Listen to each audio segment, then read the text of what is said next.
بسم اللہ الرحمن الرحیم۔ السلام علیکم۔ ایک بادشاہ تھا، اس میں ایک عادت بہت بری تھی۔ اسے بیٹی سے بہت نفرت تھی۔ اللہ کی قدرت کہ اس کے ہاں پہلا بیٹا پیدا ہوا۔ اسے اپنا بیٹا بہت عزیز تھا۔ بہت ناز و نعیم اور لاڈ پیار سے اس کی پرورش ہو رہی تھی۔ چند سال بعد ملکہ پھر امید سے ہو گئی۔ ولادت کے دن قریب تھے، لیکن بادشاہ کو کسی دوسرے بادشاہ کی دعوت پر ملک سے باہر جانا پڑا۔ جانے سے پہلے بادشاہ نے ملکہ کو حکم دیا کہ میں کہیں باہر جا رہا ہوں۔ اگر میرے آنے سے پہلے ولادت ہوئی، لڑکا ہوا تو ٹھیک، لیکن اگر لڑکی ہوئی تو اسے ہلاک کر دینا۔ بادشاہ چلا گیا۔ چند ہفتوں بعد اس کے ہاں لڑکی کی ولادت ہوئی۔ اولاد ماں کو بہت پیاری ہوتی ہے۔ ملکہ رونے لگی کہ اے اللہ، اب میں کیا کروں؟ ولادت کے وقت ایک دائی موجود تھی جو ملکہ کی حالت راز دیکھ رہی تھی۔ اللہ نے اس کے دل میں رحم پیدا کیا۔ اس نے ملکہ سے کہا، اے ملکہ، آپ دل چھوٹا مت کیجیے۔ میں یہاں سے سب کے سامنے بچی کو ہلاک کرنے کے بہانے لے جاؤں گی، پر میں یہاں سے اسے اپنے گھر لے جا کر پالوں گی۔ اگر آپ کسی طرح بچی کے لیے خرچ وغیرہ بیچتی رہیں گی تو آپ کی بچی خوشحال اور آسودہ ہوگی، ورنہ مجھ غریب کو جو نصیب ہوا اسے ویسے ہی پالنے کی کوشش کروں گی۔ ملکہ نے کچھ سونا چاندی زیورات وغیرہ بچی کے واسطے تھما دیے، بچی کو اس کے حوالے کیا۔ محل میں یہ بات پھیلا دی گئی کہ دائی نے بچی کو ہلاک کر دیا ہے، جبکہ دائی نے شہزادی کو اپنے گھر لا کر پورے ناز و نعیم سے اس کی پرورش شروع کر دی تھی۔ جب بادشاہ اپنے سفر سے واپس آیا تو اسے یہی احوال سنایا گیا کہ آپ کے جانے کے بعد بچی کی ولادت ہوئی اور آپ کے حکم کے مطابق اسے ہلاک کر دیا گیا۔ بادشاہ اپنی بدعہدی کے باعث خوش ہوا۔ دائی نے لوگوں کے سامنے شہزادی کو اپنی نواسی ظاہر کیا۔ کبھی کبھار بادشاہ سے چھپ چھپا کے شہزادی کو لاتی اور ملکہ اپنی بیٹی کو دیکھ کر اس کی ممتا کو کچھ قرار ملتا اور وہ دائی کو سونا چاندی اپنی بیٹی کی نگہداشت کے واسطے دے دیا کرتی۔ چنانچہ شہزادی کی پرورش اچھے طریقے سے ہو رہی تھی۔ اس وقت شہزادی اور دائی بھی اسی رستے سے گزر رہی تھی۔ بادشاہ کی نظر شہزادی پر پڑی۔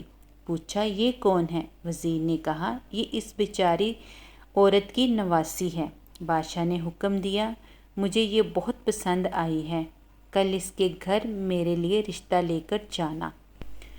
اس وقت شہزادی اور دائی کا کسی کو پتہ نہیں تھا، اس لیے دوسرے دن وزیر، وکیل وغیرہ دائی کے گھر بادشاہ کے لیے اس کی نواسی کا ہاتھ مانگنے گئے۔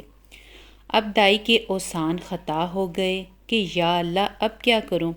اس نے صاف انکار کرتے ہوئے کہا، میں غریب ہوں، میری نواسی بادشاہ کے لائق نہیں، اور نہ ہی بادشاہ کا کسی غریب سے رشتہ جوڑنا صحیح ہے، اس لیے دوبارہ اس سلسلے میں میرے گھر مت آئیے گا۔ بادشاہ خود تو نہیں آیا، لیکن دائی کے گھر رشتے کے لیے بہت سے بندے بھیجے۔ سب نے دائی کو بہت منت سماجت کی، لالچ دیے، دھونس دھمکی دی، لیکن دائی ٹس سے مس نہیں ہوئی۔ تب بادشاہ نے حکم دیا کہ دائی کو پکڑ کے خوب سزا دے دو تاکہ وہ رشتے کے لیے مان جائے۔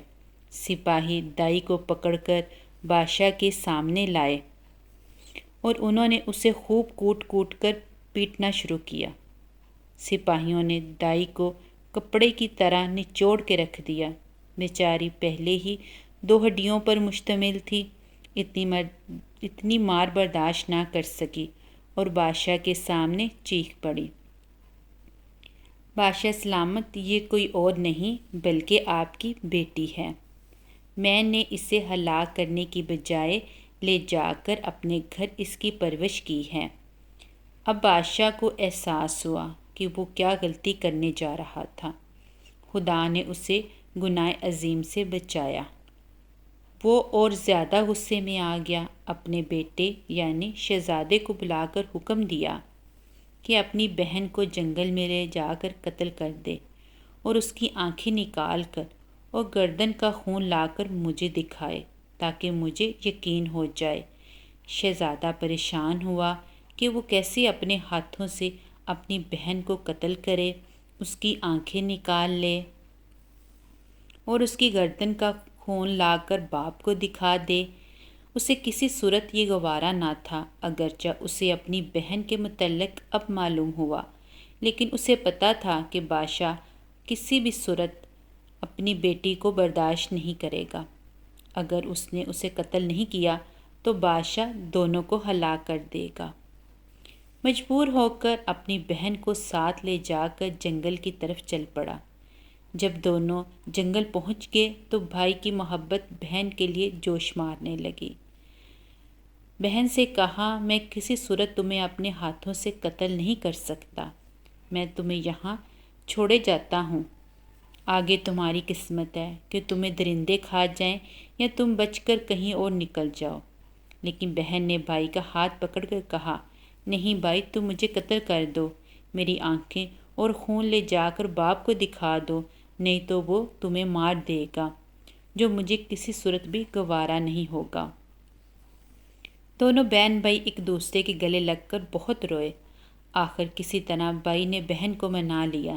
شہزادی آنسو بہاتے ہوئے گھنے جنگل کی طرف جانے لگی۔ آخری بار پلٹ کر بھائی کو دیکھا اور جنگل میں گھس گئی۔ اس کے بعد شہزادے نے ادھر ادھر سے ڈھونڈ کر ایک ہرن کا شکار کیا، اس کی گردن کا خون نکالا اور آنکھیں نکال کر جا کر بادشاہ کو دکھا دی۔ بادشاہ نے آئینہ منگوایا، اس میں ان آنکھوں کو اور اپنی آنکھوں کو غور سے دیکھا۔ جب اس کو یقین ہو گیا کہ آنکھوں کا رنگ ایک ہی ہے، تب اسے تسلی ہوئی۔ ملکہ نے کسی طریقے سے شہزادے کو بلا کر اس سے بیٹی کے متعلق پوچھا۔ شہزادے نے ماں کے سامنے سارا احوال گوش گزار کر دیا۔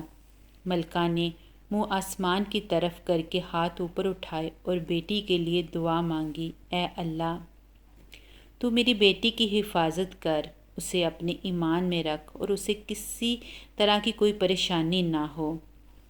اب آگے آپ کو میں شہزادی کا قصہ سناتی ہوں۔ شہزادی جنگل میں رہنے لگی، بھوک مٹانے کے لیے جنگلی پھل، پھول، بوٹے کھا کر اپنا وقت گزارنے لگی۔ اس دوران بہت سا وقت گزر گیا، جھاڑیوں کانٹوں سے الجھ کر اس کے بوسیدہ کپڑے تار تار ہو گئے۔ آخر کار اس کے بدن پر کوئی کپڑا نہ رہا۔ ایک دن کسی اور ملک کا بادشاہ اپنے لاؤ لشکر کے ساتھ اسی جنگل کے راستے جا رہا تھا۔ اتفاقاً بادشاہ اسی طرف نکلا جہاں شہزادی تھی۔ جب شہزادی کے کانوں میں کسی گھوڑے کے قدموں کی آہٹ پڑی تو جلدی جلدی کسی گھنے درخت پر چڑھ گئی اور اس کے بڑے بڑے پتے توڑ کر اپنی شتر پوشی کر کے چھپ کے بیٹھ گئی۔ بادشاہ بھی آگے اسی درخت کے نیچے ٹھہر گیا۔ درخت گھنا اور سائے دار تھا۔ ایک طرف اپنے گھوڑے کو باندھا اور درخت کے سائے میں کپڑا بچھا کر تھوڑی دیر آرام کے لیے لیٹ گیا۔ چنانچہ اس کا منہ آسمان کی طرف تھا اور وہ اپنے خیالوں میں گم تھا کہ اس کی نظر درخت کے گھنے پتوں میں پوشیدہ کسی چیز پر پڑی۔ وہ اچھل کر کھڑا ہو گیا اور بلند آواز سے کہنے لگا، اے اللہ کی مخلوق، تم کوئی پری ہو، فرشتہ ہو، جن ہو یا انسان ہو، جو بھی ہو، اپنے آپ کو ظاہر کرو، میں تمہیں کوئی نقصان نہیں پہنچاؤں گا۔ شہزادی نے پکار کر کہا، اے مسافر، میں ایک لاچار لڑکی ہوں، میرے جسم پر کپڑے کی کوئی چیز بھی نہیں ہے، اگر تم اپنے نیچے بچھے چادر کو میری طرف پھینک دو تاکہ میں اسے ڈھانپ کر نیچے اتروں اور تم سے بات چیت کروں۔ بادشاہ نے اپنے نیچے بچھی کپڑے کو اٹھایا اور اس کا گولا سا بنا کر اس کی طرف پھینکا۔ شہزادی نے اس کپڑے سے اپنے جسم کو خوب اچھی طرح ڈھانپا اور کسی نہ کسی طریقے سے درخت سے نیچے آ گئی۔ جب بادشاہ نے شہزادی کو دیکھا تو اس کے حواس گم ہو گئے۔ اس کے پورے ملک میں کوئی اتنی خوبصورت لڑکی نہیں تھی۔ پورے دل و جان سے شہزادی پر فدا ہو گیا۔ شہزادی سے کہا، میں ایک بادشاہ ہوں، اگر تم برا نہ مانو تو میں تم سے شادی کر کے تمہیں اپنی ملکہ بنانا چاہتا ہوں۔ شہزادی نے حامی بھری، وہ بھی ایک ایسا بندہ چاہتی تھی جو اسے عزت دے۔ بادشاہ خوشی خوشی شہزادی کو گھر لے گیا، اپنے ملک روانہ ہو گیا۔ اپنے ملک پہنچتے ہی بادشاہ پہلے وزیر کے گھر جا پہنچا اور اس سے کہا، ایسا سمجھو یہ تمہاری بیٹی ہے، میں کل رشتہ مانگنے آؤں گا اور شادی بیار جا کر اپنی امانت یہاں سے محل لے جاؤں گا۔ وزیر نے آداب بجا لایا۔ بادشاہ سلامت پوری طرح تسلی سے اپنی امانت چھوڑ کر اس کے پاس چلے گئے۔ بادشاہ شہزادی کے وزیر کے گھر چھوڑ آئے۔ اگلے دن وکیل، قاضی بادشاہ کا رشتہ لے کر وزیر کے گھر آ پہنچے۔ وزیر نے رشتے کے لیے ہاں کر دی۔ 1-2 دن بعد منگنی ہو گئی۔ بادشاہ شہزادی کے عشق میں سب کچھ بھول چکا تھا۔ جلد ہی شادی کا نیوتا بھیجا اور شہزادی کو بیاہ کر اپنے محل لایا۔ بادشاہ اور شہزادی اپنی شادی سے بہت خوش تھے۔ اس دوران بادشاہ نے شہزادی سے اس کے متعلق کچھ نہیں پوچھا تھا۔ چند سال بعد ان کے ہاں بیٹے کی ولادت ہوئی۔ بادشاہ بہت خوش تھا۔ اس نے شہزادی سے، جو اب ملکہ بن چکی تھی، پوچھا، اب جب کہ اللہ نے ہم دونوں کو اولاد نرینہ سے نوازا ہے، تم اب ایک بیٹے کی ماں بن گئی ہو، اب مجھے بتاؤ کہ تم کون ہو، کس کی بیٹی ہو اور کس جگہ سے تمہارا تعلق ہے؟ شہزادی نے کسی طریقے سے بادشاہ کو ٹال دیا۔ ماؤں سال گزرتے چلے گئے۔ بادشاہ کے ہاں دوسرا بیٹا پیدا ہوا۔ بادشاہ نے دوبارہ شہزادی سے وہی سوال دہرایا۔ شہزادی نے پھر بادشاہ کو ٹال دیا۔ آخر کار ان کے ہاں جب تیسرے بیٹے کی پیدائش ہوئی تو اس موقع پر بادشاہ نے شہزادی کی حقیقت معلوم کرنے کے لیے بہت دباؤ ڈالا۔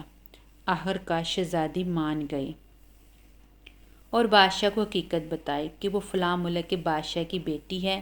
بادشاہ کو کس طرح بیٹیوں سے نفرت تھی، اس نے کس طرح مجھے مارنے کا حکم دیا اور دائی نے مجھے کس طرح بچا کر اپنے گھر میں میری پرورش کی۔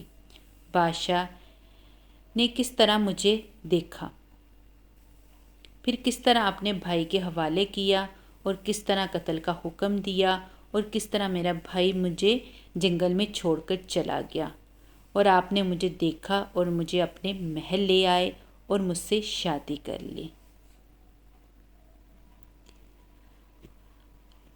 اب جب کہ ان کی شادی ہو گئی تو اس کے بعد کیا ہوا وہ آپ کو کل کی ویڈیو میں معلوم ہوگا۔